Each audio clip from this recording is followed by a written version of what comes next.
I mean, what really happened? Do you know? You must know you were there, because I don't remember.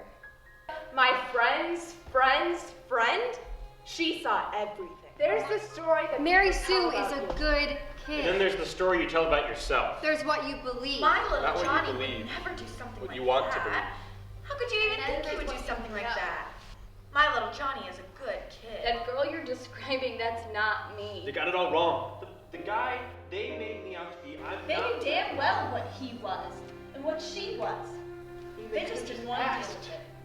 Good. We're all So good if I kids. ask you what happened? What really happened? Would you tell me? More Than a Performance, an Iowa production of Good Kids. We're given one assigned role throughout the 3 years that we're here that we don't have to audition for. And so this is my assigned role that I didn't have to audition for, that I picked and was assigned to.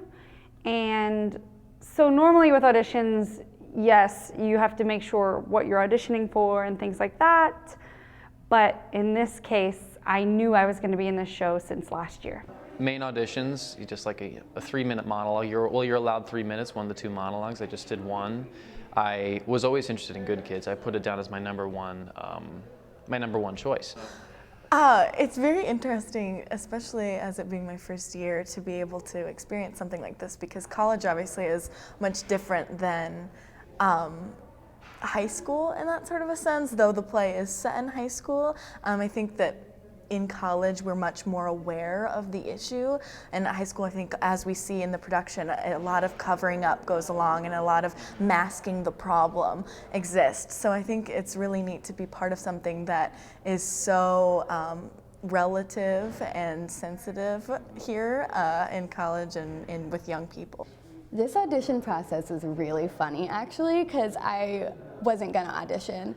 I was set to assistant direct a show because I'd always told myself, I was like, I want to be a director. I don't want to be an actor when I grow up, so I should focus on that because I've been doing a lot of acting lately. So I signed up to audition like 2 hours before the auditions, because I actually read about the role of Chloe, and I thought that it was my social duty to, like, if given that role, it would be my social duty to, like, do it to the best of my ability, because it's something I'm so passionate about. I want to be an artist because I want to evoke social change, because it's something very, very close to me. Like, I want to change the world, and I think that we can really change the world through art and by promoting conversation about very sensitive issues like rape. I'm Allyson Malandra, and I'm the director. I'm Lukas, Brasherfons, and I'm the Dramaturg. Lucas Ingram, lighting designer. Kevin Dudley, senior designer. Oh, I'm Christian Hahn. I'm playing Tanner. Yep. Well, I did say that they're a little iffy on this, but I think this is where we're certainly where we're going to start. I'm Danny Peterson. I'm playing Kai. I'm Kit Grassi, I'm playing Winfield. Skyler Matthias, Connor. McKenna Goodman, Brianna. I'm Julia Sears, I'm playing Skyler. Allyson Malandra, I'm playing Deirdre. I'm Kylie Jansen, I'm playing Madison. I'm Molly Brown, I'm playing Daphne. I'm Caitlin Edwards, I'll be playing Kylie. I am Taylor Stuart, and I'll be playing Chloe. I'm Alex Reinhart, and I'll be playing Amber. Back here. I'm Tyler Hendershot, I'm part of the ensemble. I'm Morgan Jones, part of the ensemble. Though there has been a previous production of Good Kids, the origins of this play are in Iowa. Well, it came about through a pretty long process. About 5 years ago, maybe longer, my wife and I were having a conversation about the number of plays that were produced by women, and she brought up the point that, in fact, there were not a lot of plays with a lot of good roles for women, especially given the classical repertoire. And the fact that new plays are often very small, there's just not so many roles for women, and there are a lot of women who want to be in plays, especially in colleges. We have a meeting of the Big Ten chairs once a year, and the idea that finally came about was to do a commission, a series of commissions that we would hope would over time result in maybe 10 really great plays like this that we would have out there in the world, and then secondly, that would promote the idea and have other people do it. So that's what we did. Naomi Azuka was the first person that we chose. So when I called her, she said yes right away, which was just great. She had an idea of adapting a Greek play, perhaps, and I thought that was okay. And I suggested this article that I had read in the New Yorker not long before about Steubenville.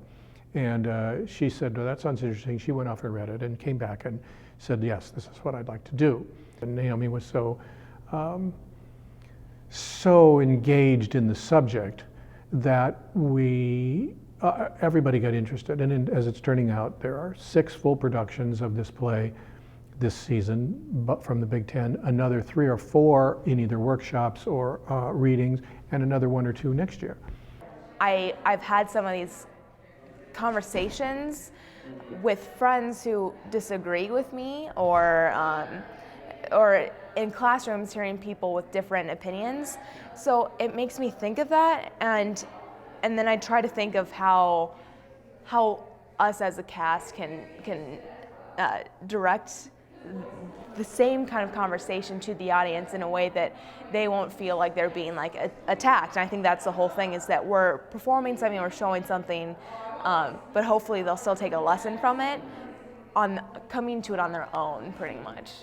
When it comes to that kind of stuff, I feel very distant, and I've always been, I feel like going into this process, I didn't even hear about Steubenville until this show. You know, I feel like I'm very distant from it, so it's a very overwhelming experience to hear it all come in one big swoop. The fictional world of Good Kids began with some very shocking real-world events. Naomi Azuka drew her the inspiration for the events of Good Kids from what happened in August of 2012, which is about 28 months ago, so really not all that long ago, when a 16-year-old girl was raped by a number of members of the Steubenville football team, the Big Red football team. And 2 of them, Malik Richmond and Trent Mays, ended up serving jail time. A number of others who were involved in the dissemination of evidence of the crime over social media, a number of them cooperated with law enforcement, didn't serve any jail time. So for all intents and purposes, when people talk about the perpetrators in the Steubenville, they mean Mays and Richmond. And so that was an instance that while the rape of a young woman in an educational institution was not unique, sadly, at all, the Steubenville case drew particular national attention due to the unique way that social media played a presence in the documentation of the night that the crime took place. And that pondering of the presence of social media in the crime, as well as the ages and the educational institution in which Good Kids also takes place, are very palpable parallels that run both dramatic and real life. The combination of Greek chorus style and a tech-heavy show have created a very interactive style of theater. That girl is not the kind of girl my daughter would even be friends with. Not in a million years. Amber has a 4.2 average. She's captain of her soccer team. She's a very directed young lady. Amber doesn't associate with girls like that. So what happened to that girl, while unfortunate, has nothing to do with my Amber. This whole thing is bullshit. It's bullshit. My son tied into a damn thing, and now this girl is trying to ruin his life. This is his damn life we're talking about. Social media was a big part of why it became famous and part of the complications of the whole thing. It was a decision. I initially thought of some kind of screen that was floor to ceiling, big high ceilings, that would on occasion be used for a projection, and other times would be used for lighting or other things. When we met with the designers, they were very interested in this aspect of it. What's complicated about it is there's, I don't know, about a dozen screens that are in the air, and each one of them is controlled separately. It will have all kinds of different projections on these. I feel that we have to be careful not to do more than the actors can deal with. In other words, we need to focus on the actors and not be looking up at the screens all the time. The key, and the thing that you have to remember, is that you have to let the audience guide you, and you have to let them in. It's a communication back and forth, not just me spitting out ideas to them. I have to keep asking them to come with me on the journey as well. And so by keeping that open communication, If something happens, then yeah, you have to acknowledge it. It happened. We all saw it happen. It's set today anywhere in the United States. You know, it's a very text-saturated world, and so I like how it's a very text-saturated show. But you know, in terms of preparing for anything could happen. It takes a lot of time and investment, especially as an actor, to really get connected to that. And I know, I mean, the people who have more like bigger roles, especially, I know it takes them a little bit to catch up sometimes, and it's constantly switching and switching and switching. But it just keeps the audience and the actors and the entire topic just on its toes. At some points, the audience is going to be involved with the technology, so that's kind of a difficult thing that's going to happen, but also super exciting, and I think the audience will be kind of pulled forward in their seats at that point. You have to look at it with a modern viewpoint, I think, especially since we're so surrounded with viral news stories and like the social media stratosphere today as we live throughout our lives. I think this play speaks to our generation, a topic that is really needs to be discussed. I don't want the audience to just be an audience. I think that most theater goers, when they go into a theater, they look at themselves just as a spectator, just as somebody who is merely watching the play that's being put on. Instead, especially with Good Kids and the unique interaction that we have with the audience, especially with all the technology that we're using in the show, I want to urge the audience to be a witness to this event and to these characters' lives, and then leave this play being that witness, therefore taking action afterwards, whatever that may mean for them.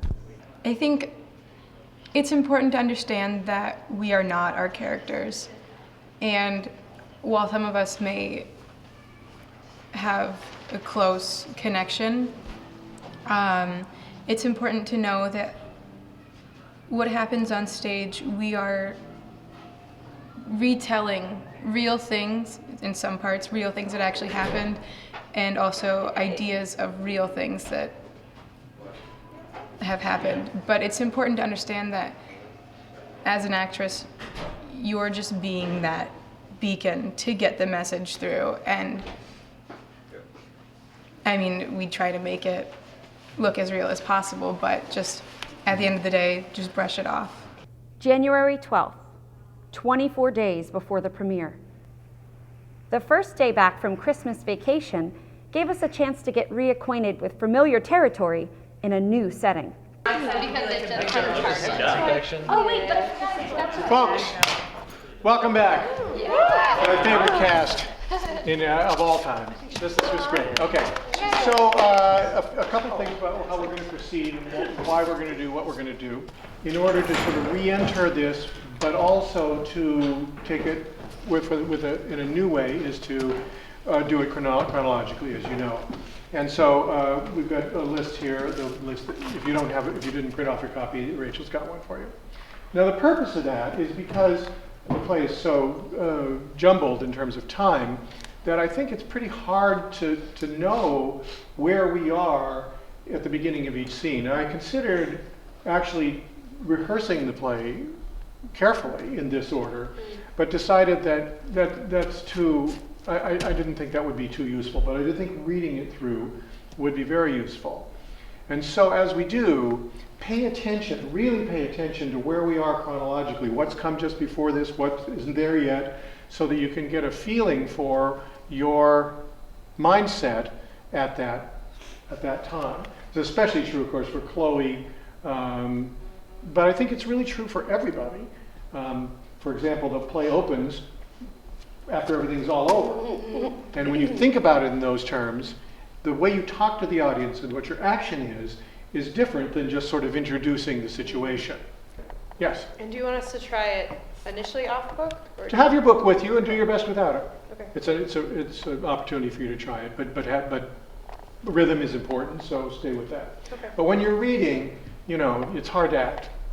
As you watched in the video, you know, you're like this, and that's okay. That's exactly where we should have been at that point.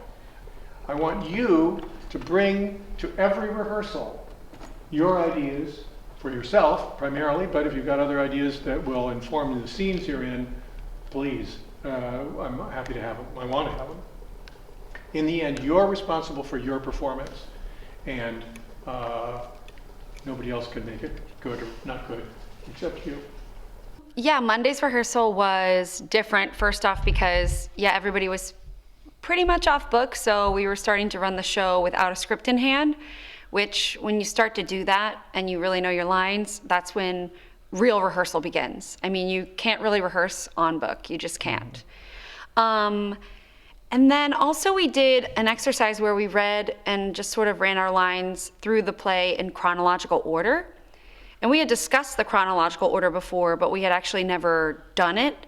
And actually doing the chronological order really changed a lot for all of us. Like since the beginning of the show, what was most daunting about it was how much it would jump forward and back and forward and back in time. And so what the character's feeling at this moment, as opposed to, to the next moment, the next scene, the next scene, the next scene, in the progression of the play, it was really hard to pin down sort of what Landon was feeling at this point, if he's, still arrogant about the situation, if he's still, or if he's getting remorseful about it. And so it was really helpful about Monday's rehearsal we just sat down again, no big expectations to, have lines memorized yet. And so what we did for Monday is we read the scenes out of order, but we did it chronologically of the story, from the very beginning to the very end after the incident has happened. And so with the Monday rehearsal, that was probably the most helpful, at least character-wise, to pinpoint down what he's feeling in these different scenes, to be able to write them down and sort of kind of put them in muscle memory. January 22nd, 14 days before the premiere. Good Kids includes the possibility of creating controversy over hot-button issues. These sensitive issues have to be dealt with by the cast on a daily basis, both before and during rehearsals. I'm new to the theater arts program this year. This is really a good chance for me to dive in and start my career off on a very good note, because this topic could be from anyone in high school to an adult that this really touches, and to really have to dig in and try and find how it could connect to the audience, both on a negative and a positive level for the message they could receive, really requires a lot. You just gotta kind of take a step back and remember who you're playing, but even then I have to check my surroundings and make sure that we bring the right feel. It's sad, especially, when we get the emails here on campus about, every time that there's a sexual assault on campus, we'll get an email, and it's really eye-opening. Resources that we had at the very beginning, they told us 1 in 4 women will experience sexual assault. Definitely enhanced my performance as well, because it's controversial, and it's a touchy subject. It's so controversial because you always hear one side has something to say, then the other side has something to say, and then it all kind of the message gets lost. Everyone just kind of is like, oh, well, no one's agreeing, so nothing's going to come of it. But the thing is to realize there's always a victim, and that's the biggest thing, is everyone the victim gets lost in all of the talk about everything, especially in this show with all of the, oh, they were good kids, or oh, let's just forget about it, because that's the easy thing to do. And the parents don't need to know, because they wouldn't know, because no one really knows what happened that night besides the kids that did it.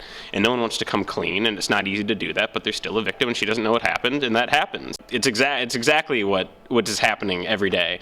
My freshman year, which was last year, I was part of the Not in My Nature movement, which was the movement combatant against, not against Sally Mason per se, but we used her statement as saying that something to the effect of that sexual assault cannot be stopped because it's in human nature. And we use that as a catalyst to reframe people's thinking about sexual assault and its implications. And I did so much research when I was a part of that movement and found out that so many athletes hadn't been even benched when they had been assaulted of rape. I mean, when they had been accused of raping someone. And that was absolutely appalling to me that as a society we put more value on sports than we do the health and lives of women. And that's not something that I'm okay with. That's not something I'll sit by and watch. And through that movement, we did take bigger steps for this university to stop that way of thinking. They've since adopted a zero tolerance policy. But But we have a long way to go. And I think that if we attack the subconscious through art, as aforementioned, we'll have a better chance of getting there.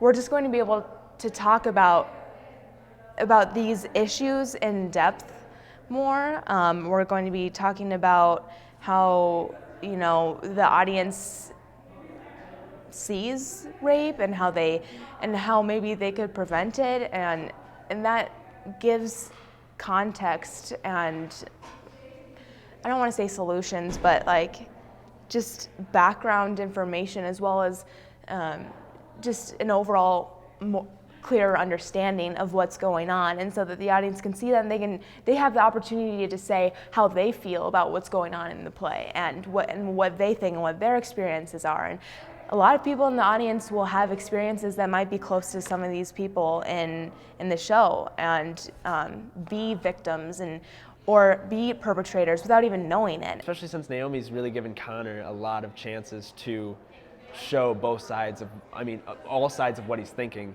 in a sense of showing the other guys how he acts around those other guys and who his dad is. You know, he shows who his dad is in the scene, you know, in that scene as well, but also gives an opportunity to speak directly to Chloe, the victim of this situation, to speak directly to her and say exactly how he feels towards her, you know. And so Naomi's given Connor and me a lot of opportunities to really dig into what Connor's feeling and what Connor's thinking throughout this process.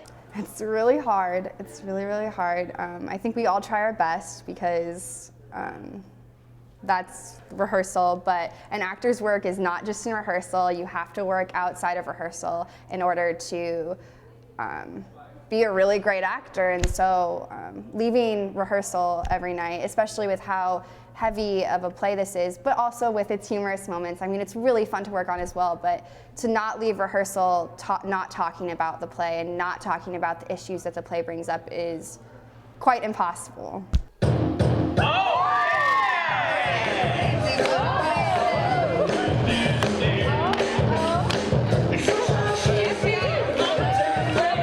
February 3rd, 48 hours before the premiere, 2 months of rehearsals had brought about extensive changes in the understanding of the characters.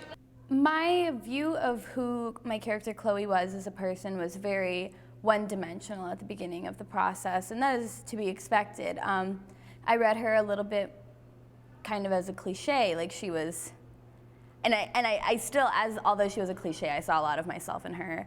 But since then, I've been able to detach myself from her in a way that's healthy and conducive to my acting. And with Alan and in my own work, we have fleshed Chloe out to be a very multidimensional person with a pretty convoluted background. And I think that what we've decided behind the scenes has really influenced my performance in a very positive way. Well, I never really looked at Kylie as somebody who was timid or shy. She was just like everyone else, trying to find her way in the world. And at the beginning of the play, she is the new girl. She's the new girl at Hoover. She doesn't know anyone. She's trying to make friends. She's just trying to fit in.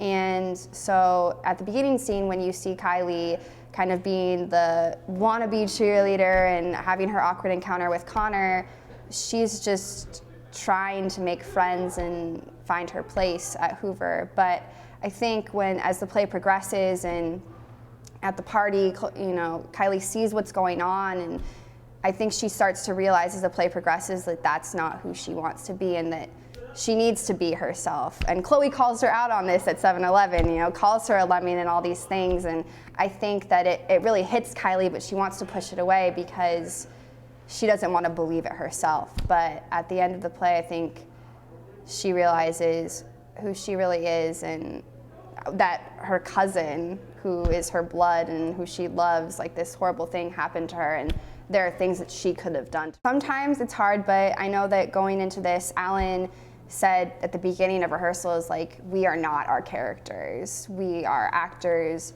who are portraying these characters, and at the end of the day, we have to go out of rehearsal and know that.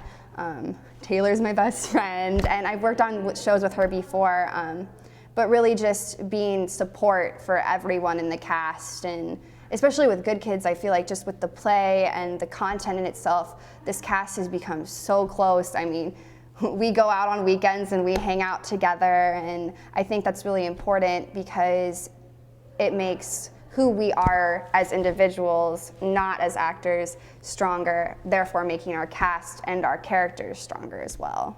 I have to say that throughout the rehearsal process, it's definitely changed, because throughout doing it, throughout the rehearsals, throughout everything, you start to become really attached to this person.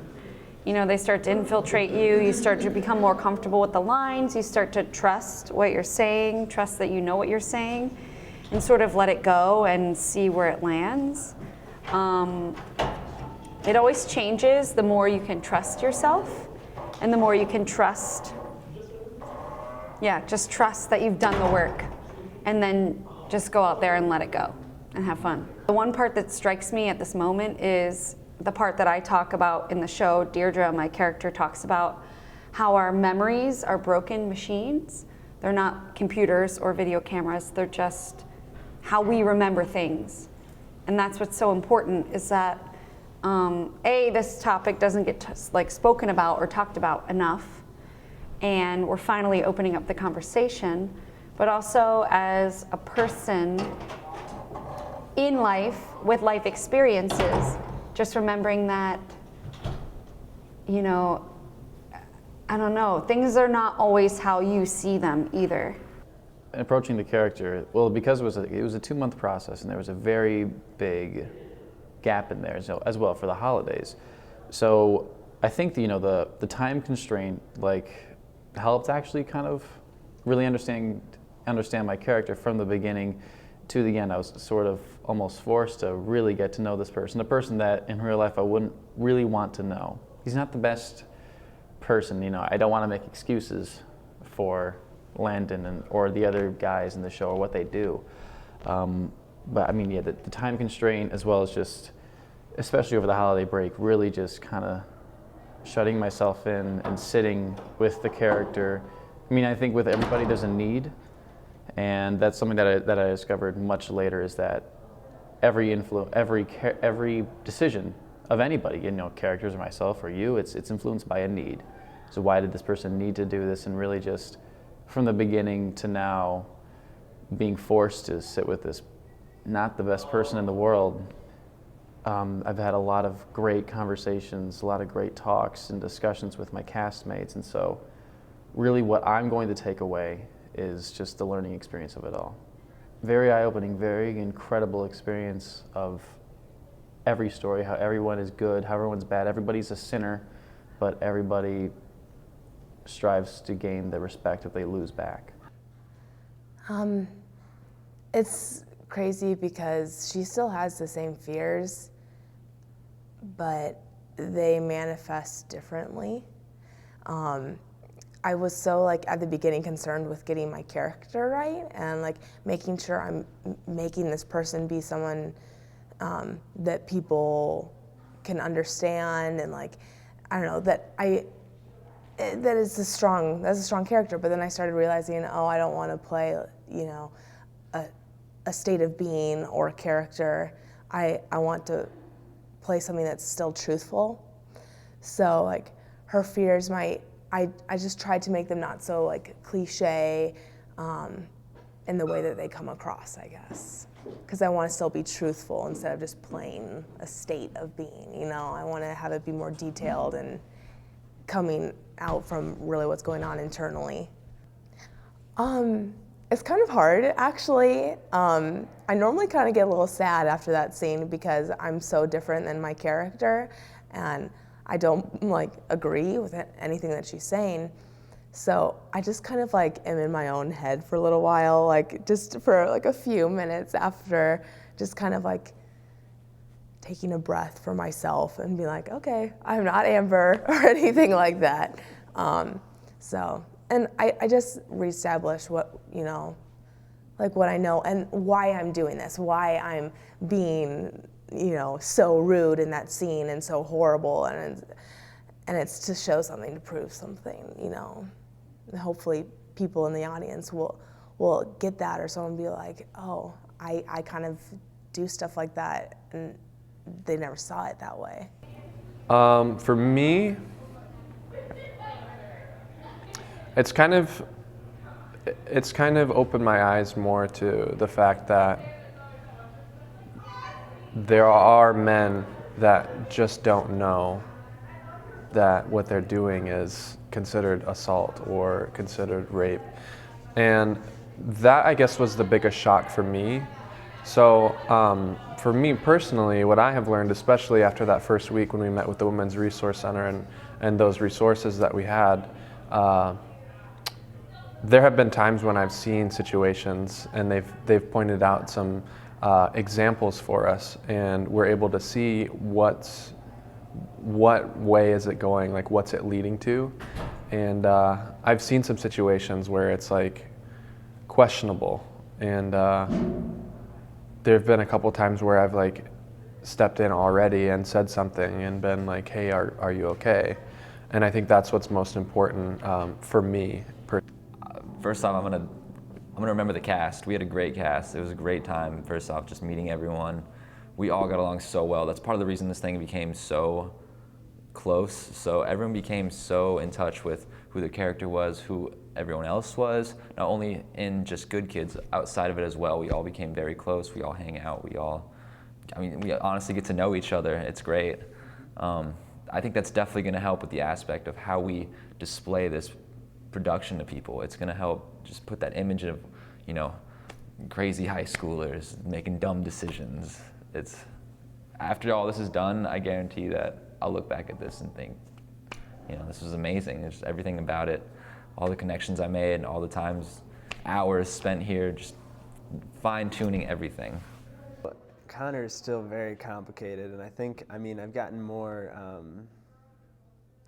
I think a better idea of kind of where he's at. It's still very tough because I think he's just, again, I think he comes from a great family. I think he comes from a great upbringing, and everybody sees that in him as well. And I think, even as Skyler says in the show, everybody says he's a great guy, and I think, the girls really like him. And so for him to do something like this, it is such a shocking thing to everyone, and his parents and everyone. And I really believe that the societal pressures, or the pressures that he gets from not only his fellow teammates as the leader of the football team, to be a certain person and to lead the football team, but also from his parents who expect him to be the star football player and be the perfect kid, from the school to be the perfect football player that takes them to state. I think so much of that leads to this guy being who he is, but also why he's internally so devastated in himself and in what happened, that something like that could happen. So it's tough still, but I think we're getting there again. For me, what's been most magical is seeing all these characters come to life in the production and in the story, and you become so invested in each one of them that you begin to see how this is such a problem in society and in life and in the dynamics of the production. It's really neat. What's changed is that you're so connected to not just the issue but the characters too, and so you really find yourself more passionate about everything that goes on, whether it's a smaller scene or one of the more climactic scenes or whatever's going on. You feel more actually. I think I'm going to take more about building characters, because this was a character where I felt like I had to really construct a lot, because there wasn't as much said about her in the script, and I've played a lot of characters where it's very direct in the script, like who they are and where they're coming from. And with Daphne, it was much more open to interpretation. So I tried to give her a very solid background, because some people, when they look at a character like that, they won't put in the work. And that's what I did, or tried to do to the best of my ability this time, is I really tried to put in the work and give her a full story. I've learned that she's actually somewhat like me. I feel, me in high school anyway, Yeah, and I think there's a lot of depth to each of the characters. You know, you read it. If you read the script once, it kind of seems like they're just stereotypes or like, you know, just stock characters. But you know, the more you read it, the more you get into it, the more you rehearse it, you find their little like idiosyncrasies and nuances that you didn't see before, and you know, that's what makes a character. There's this story that people tell about you. And then there's the story you tell about yourself. There's what you believe. Not what you believe, what you want to believe. And then there's what you know. The things you know in your gut, in your heart. Because some things you just know. I mean, come on, you just know. On February 5th, Good Kids premiered at Iowa. There were 10 performances scheduled, including a matinee for high school students. With several more productions planned across the country over the next year, this play will continue to influence audiences. I hope they take the same things that I did, just sort of the learning experience, the sort of the multiple views that you get with this story of the play. I've certainly learned a lot, and I just hope that they do too. Something that everyone should know about. I don't think that enough people do know about that need to, because I mean, yeah, I think this play is very timeless, which is what makes great theater, the timelessness of it, not timely.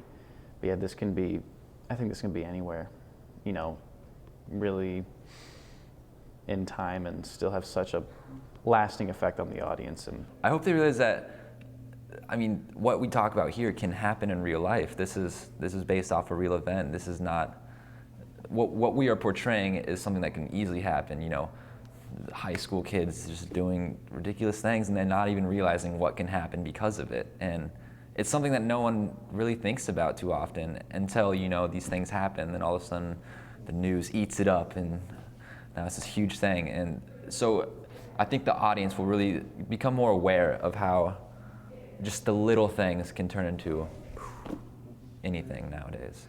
You know, like being really candid, just for a moment, that's been really hard. It's been really hard for me to go home and just not think about it and not think about how terrible this situation is. I've had a lot of bad dreams. I've had a lot of, you know, bad nights, like just very upset, like when just thinking about all the terrible, terrible things that have happened to this girl. But it's really put into perspective. It's really taught me that there are very complex human issues that I may not be afflicted with, but through a character, I can give people afflicted with those problems a voice and a way to be heard. And I think that that's what this play is all about, is giving rape survivors a voice and letting them know that they're being heard. And my tortured artist nights after rehearsal is nothing in comparison to what these women and men even deal with. But yeah, it's been a hard role, but it's something that I would take all that heartache in order to get this message across. I think just respect is the main thing, because all humans deserve, you know, equal respect. And there's so many different things that you can take back from this play. And some people will come back angry, and some people will come back happy. But I hope after those emotions fade, that what people are stuck with is that everyone needs to have respect, and you can't assume women will sleep with you if you're just at a party with them, or vice versa. And so I think it's just that to really consider the issue of sexual abuse and rape and just respect for all humans, really. So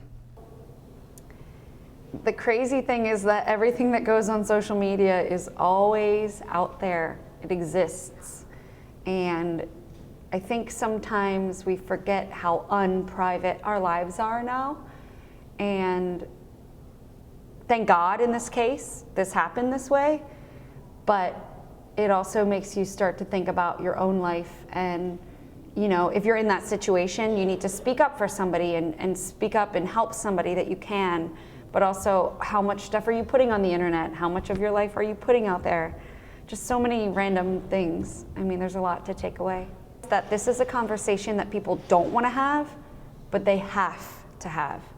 It's time. It cannot keep going this way. It has to happen. We have to have this conversation, whether it's uncomfortable, not fun.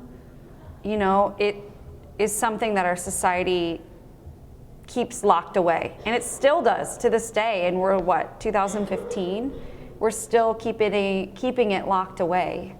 And it cannot be locked away anymore. I'm hoping that it's something that they're going to think about not only for that night after they leave, but also something that they can continue to talk about or to think about, and then have discussions and talk about with family and with friends, and make it something that is more acceptable to talk about. And so what I'm hoping the audience takes away is that sympathy, like the idea that there is a victim and that shouldn't get lost in any like media thing, and like the victim shouldn't be the one asking the questions. This whole play reminds me of what theater can do. It shows you a wonderful story, but also gives you a message. It gives you something to think about after you leave the show. And I hope people will be able to see the world a little bit differently after they come out of it.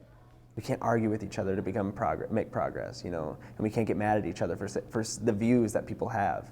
And so for somebody to have the wrong impression about what rape is, or somebody to have, you know, what is this that they're going through, or, my biggest hope is that we, instead of getting mad at them for something they say, for something that they thought was right or thought was okay, instead of getting mad at that, we have a conversation about that. I want the audience to know that it's real. I want the audience to understand that this happens to 1 in 4 women, and it has probably happened to someone you know.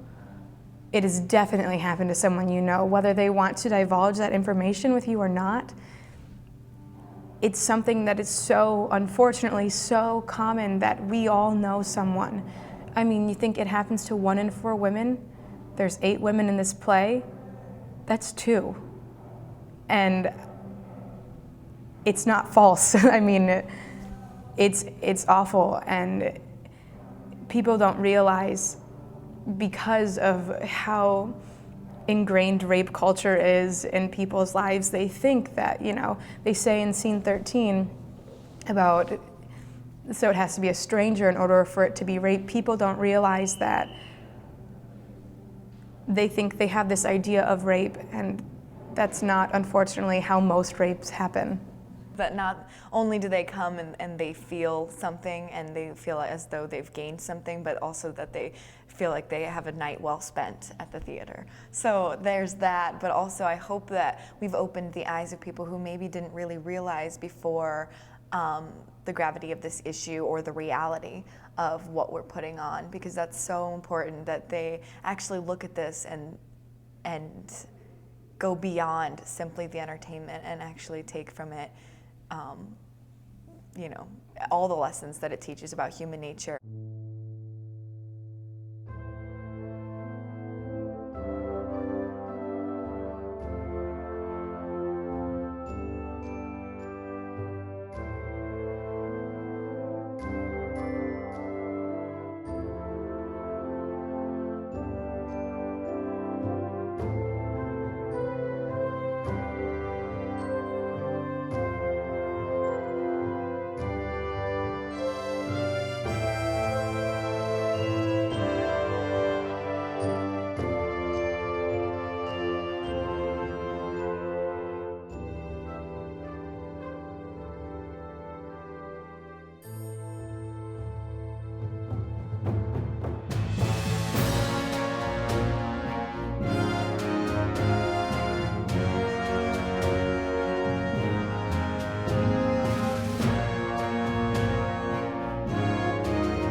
February 15th was the final performance for the 2014-2015 season.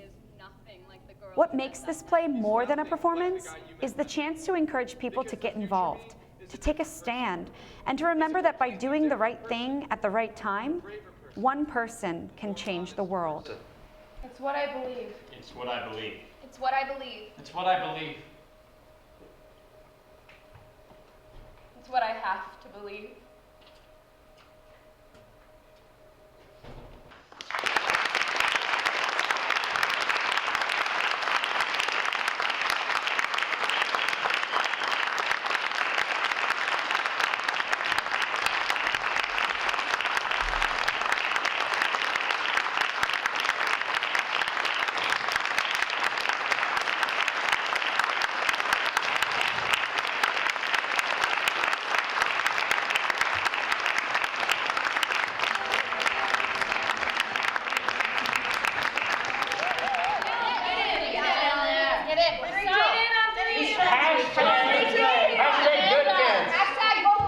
Hashtag good kids. Hashtag good kids. 1, 2, 3.